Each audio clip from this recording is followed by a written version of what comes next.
Здравейте, приятели, добре дошли в Италия. Така де, в италианската част на Баня Стил.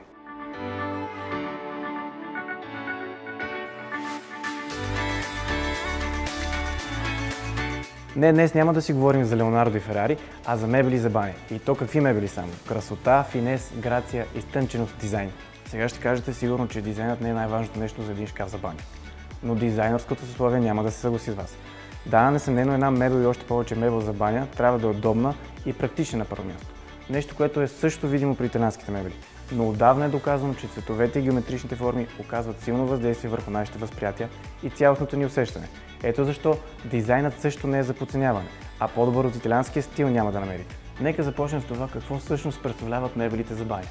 Обикновено става дума за шкаф под нивката, който е основната мебел. После имаме огледален шкаф над нивката, който може да бъде и само огледало. И в случай, че имате достатъчно място, шкаф колона.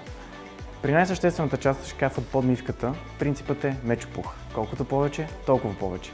Иначе казано, колкото е по-голям шкафа, толкова повече място ще имате за необходимите неща. Мен, ако питате, никога не е достатъчно голям. Дамите ще ме подкрепят, но пък тогава ще заема повече място. Ако не искате банята ви да изглежда така, сякаш сте монтирали душа в гардероба, потърсете баланса между размерите на шкафа и тези на помещението.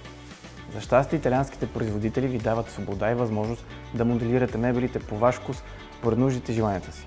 Какво имам предвид? Повечето италиански шкафове за баня имат множество версии. Към шкафът може да се добавят врати, чекмеджета, плотове и отворени пространства. Размерите могат да варират в доста широки граници. Има разнообразие от нивки и цветове. Имате опция дори да избирате релефни и фигуративни елементи по шкафа. Един и същи шкаф може да се пригоди за по-малко и по-голямо помещение, за баня с мраморни плочки или за такава в индустриален стил. Изборът е огромен. А майсторството в изработката е крещящо. Мебелите изглеждат така, сякаш са изработени от Джепето, бащата на Пинокио. Още малко и ще ви заговорят, но няма да ви излъжат. Ако все пак се хванете, че разговаряте с шкафа, обърнете внимание дали не е огледален. Когато става дума за луксозни мебели, в Баня Стил работим основно с италиански производители. Защото знаете, в дизайна и пиците италианците нямат равни. Пици нямаме, но вижте мебели колкото искате, че дори италианец имаме. Фабио, отвори това чекмедже. Ето, даже и плавно затваряне има. Браво, добра работа! Имам предвид за шкафа. За разлика обаче от Фабио, който е водостойчив, мебелите от MDF не са. Европейските производители, в това число и Италия, работят само изключително с дърво и дървесни плоскости, а не с ПВЦ. Италианските мебели се изработват от висококачествен MDF, който е устойчив на влага и пара, но не и на пряк досег с вода. Ето защо е добре да защитите своя шкаф с параван или душкабина. Практичност, ергономичност, широчина. Може да поставим всичко на него. Дамска чанта,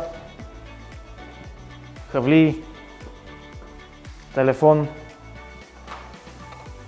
камиончик. Какво прави тук? Както и да е. Има място за всичко и за всеки. Дали изглежда добре, сами може да прецените. Това беше за днес, приятели. Надявам се да сте още будни и да сме ви били полезни. До следващия път, когато ще си говорим за нещо, за което ще си говорим.